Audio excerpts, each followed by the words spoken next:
Let me ask you something. If you live with type 2 diabetes, have you been told to give up milk completely? Or, on the flip side, have you seen videos promising that one special milk can melt your diabetes away? Here's the truth that sits right in the middle, and almost nobody explains it clearly. The wrong milk really can spike your blood sugar, but the right milk, taken the right way, can actually help you keep it steadier. No milk on earth will reverse or cure type 2 diabetes. Anyone who tells you that is selling something. But choosing wisely at the milk aisle is one of the simplest, cheapest changes you can make today. My name's part of a small team that does one thing. We read the published research on nutrition and metabolic health, and we translate it into plain language for real people. No hype, no fairy tales. And the science here genuinely surprised me. Back in 2018, researchers at the University of Guelph and the University of Toronto, publishing in the Journal of Dairy Science, found that drinking milk with breakfast cereal lowered blood sugar after the meal compared to drinking water with the same cereal. And a higher protein milk lowered it even more. A glass of milk, used smartly, behaving like a quiet blood sugar buffer.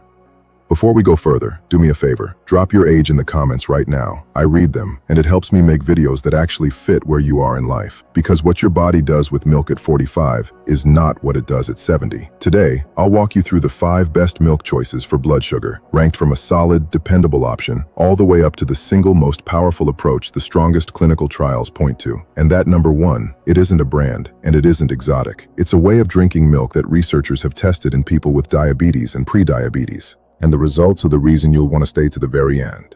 Let's begin. Let's begin with number 5, lactose-free or ultra-filtered cow's milk. The dependable starting point if you don't want to give up the real thing. Here's the mechanism in plain English. Regular cow's milk carries about 12 grams of natural sugar called lactose in every cup. That lactose is a carbohydrate, and carbohydrates are what move your blood sugar. Ultra-filtered milks, the kind sold as high-protein, reduced sugar cartons, physically filter out some of that lactose while concentrating the protein. So you get more of the protein that slows digestion and less of the sugar that raises glucose. Lactose-free milk works differently. The sugar is still there, but an added enzyme pre-digests it, so it's gentler on your gut, which matters more as the digestive system gets fussier with age. The research backs the protein angle. That 2018 Journal of Dairy Science work from Guelph and Toronto showed higher dairy protein milk blunted the post-meal glucose rise more than ordinary milk.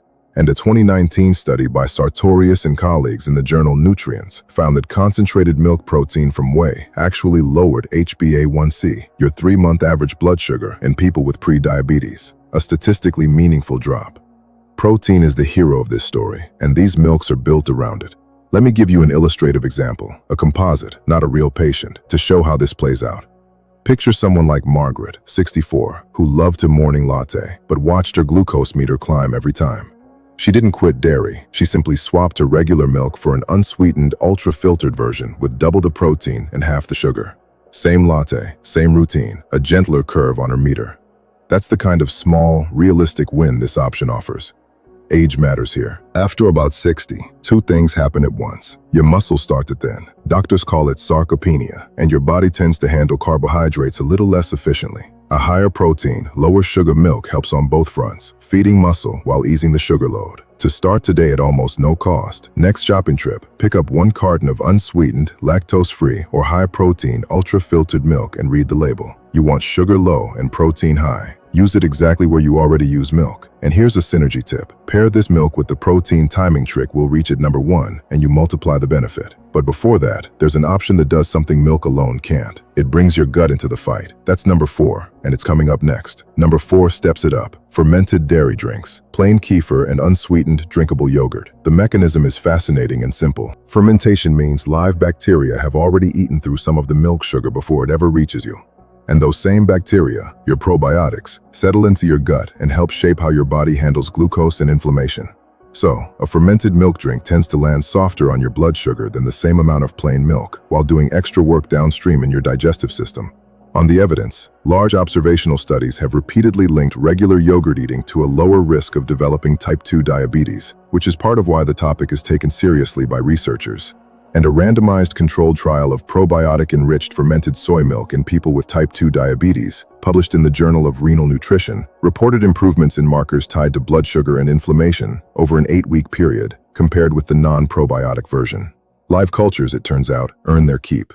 Here's an illustrative example, again, a composite. Imagine someone like Robert, 69, whose mornings felt heavy and whose readings ran stubbornly high. He started having a small glass of plain, unsweetened kefir with breakfast instead of juice. Juice is fast sugar with nothing to slow it. Kefir is protein, fat, and live cultures. The swap traded a spike for a buffer, and his digestion thanked him too. The age angle is real. The diversity of helpful bacteria in your gut tends to shrink after 65, and that shift is linked to worse blood sugar control and more inflammation. Fermented dairy is one of the easiest ways to feed those helpful microbes daily. Start today for almost nothing. Buy plain, unsweetened kefir or a natural drinkable yogurt. The ingredient list should be short, with no added sugar, and have a small glass with a meal. The word to hunt for on the label is unsweetened, because flavored versions can hide more sugar than soda. Synergy tip: fermented dairy and the high-fiber pairing we'll talk about feed each other. Fiber is food for the very bacteria you're adding. But if dairy doesn't agree with you at all, the next option skips it completely while staying remarkably low in sugar. That's number 3.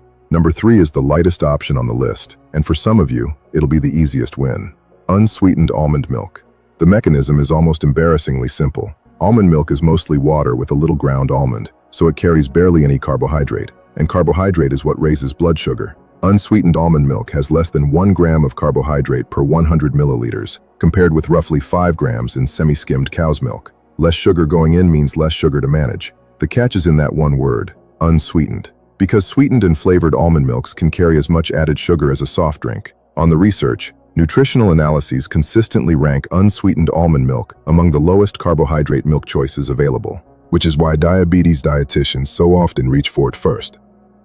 A 2023 systematic review in the journal Nutrients, examining plant-based milk substitutes and blood sugar response, concluded that low-carbohydrate options like unsweetened almond milk have minimal impact on glucose. Useful, though the authors rightly note we need more long-term human trials. Here's an illustrative composite example. Think of someone like Susan, 58, who drinks 3 coffees a day. With cow's milk, that's real sugar adding up cup after cup. She switched to unsweetened almond milk in her coffee and kept everything else the same, and removed a quiet daily sugar load she hadn't even noticed she was carrying. One honest caveat tied to age: almond milk is naturally very low in protein, and after 60, your protein needs actually go up to protect muscle.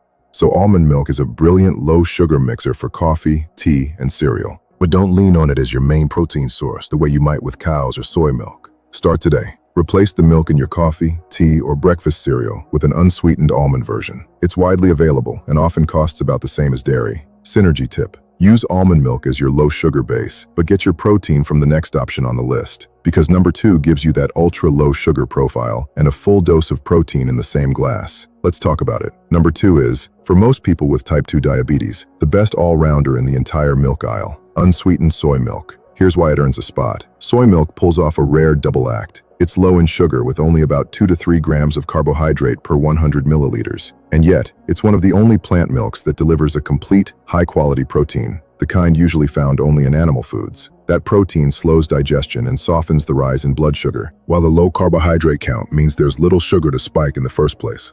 Nutritionally, it's the plant milk that comes closest to replacing cow's milk. Now, let me be straight with you about the evidence, because honesty is the whole point of this channel. A 2021 meta-analysis in Nutrients, pooling many randomized trials, found that soy did not produce a large, reliable drop in fasting glucose or HbA1c on its own. So soy milk is not a magic blood sugar cure.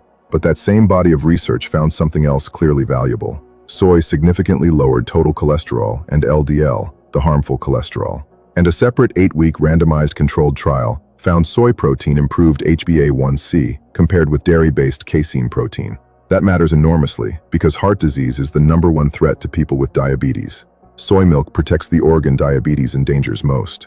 An illustrative composite example, not a brand, not a secret ingredient. The most powerful approach in the research is this: drink a glass of unsweetened high-protein milk, dairy or soy, just before or alongside the carbohydrate part of your meal. Researchers call it a protein preload, and it's the closest thing to a free lever you have over your own blood sugar. The mechanism is beautiful once you see it. When protein hits your gut a little ahead of your carbohydrates, it triggers gut hormones that tell your stomach to empty more slowly and prompt your body to release insulin sooner and more efficiently. The result? The sugar from your meal trickles into your blood instead of flooding in. You haven't removed the carbs. You've changed the timing of how your body meets them. Milk, rich in whey protein, is one of the best natural triggers for this effect, and the research here is the strongest on the whole list. A 2014 randomized controlled trial published in Nutrition Journal gave people a small whey protein drink before a high-carbohydrate breakfast, and their peak blood sugar dropped by about 2.1 millimoles per liter, with average glucose over the next 3 hours meaningfully lower too, all from one modest 80-calorie preload.